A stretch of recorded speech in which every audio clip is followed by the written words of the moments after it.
So the shell's ready. I've got all my hardware together now, it's all cleaned up. Both sets of hoops are finished. I have my skins and I've got EQ pads here and some hoop protectors. I'm going to do the one with the tom mount first. This is the one that was actually stamped up as Simon Phillips' one. So we'll put that together first. My favoured heads, I'm going for the EMAD heavyweight. Now, as many of you know, Simon Phillips took these off and used normal tension rods. And I agree with that, especially on the batter side. On a bass drum, you can really fine tune it. But I do think that the T rods actually look better. I think they look so meaty and tough. So I'm going to keep them on the reso side and then use normal tension rods on the batter side.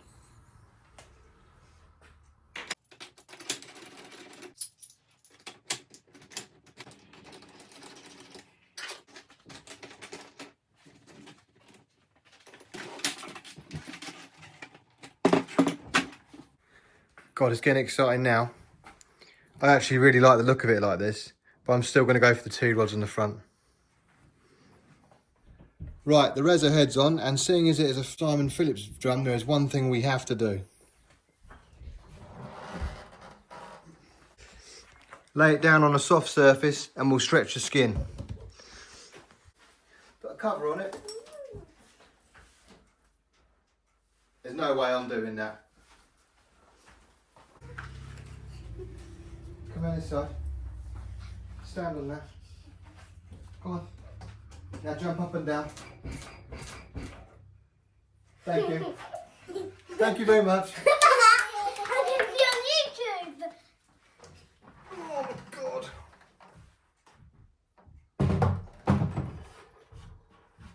Stock TAMA heads.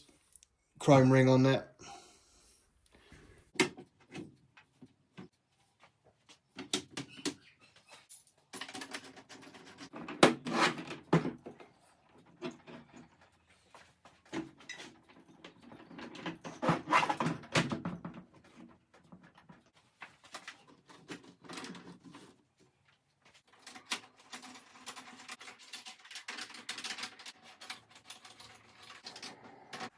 So there she is in all her glory.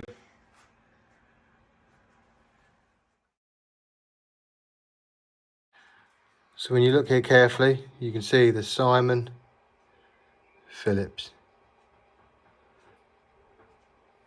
How cool is that?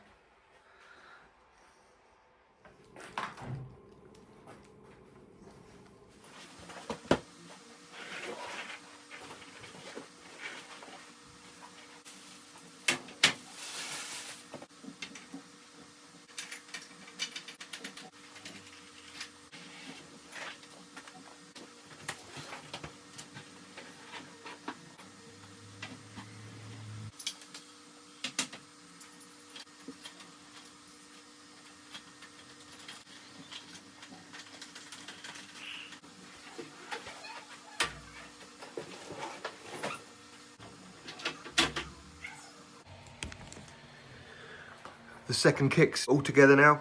And like I say, the difference with this one is no tom mount, so it's a virgin shell, but it looks absolutely wonderful.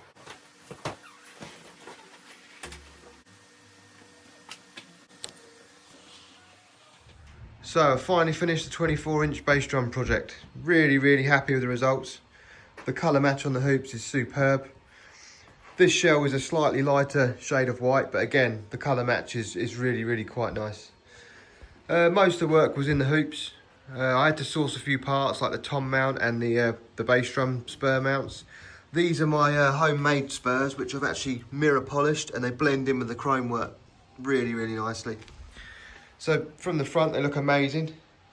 Like I mentioned, I've put tension rods on the batter side because they do get in the way. You can hit your knees on them, the snare bash into them, so I think it's a better option.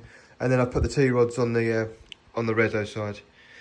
Now, this one obviously has the tom mount and this one doesn't, and I know a lot of you fellow TAMA nerds have got serious OCD about this.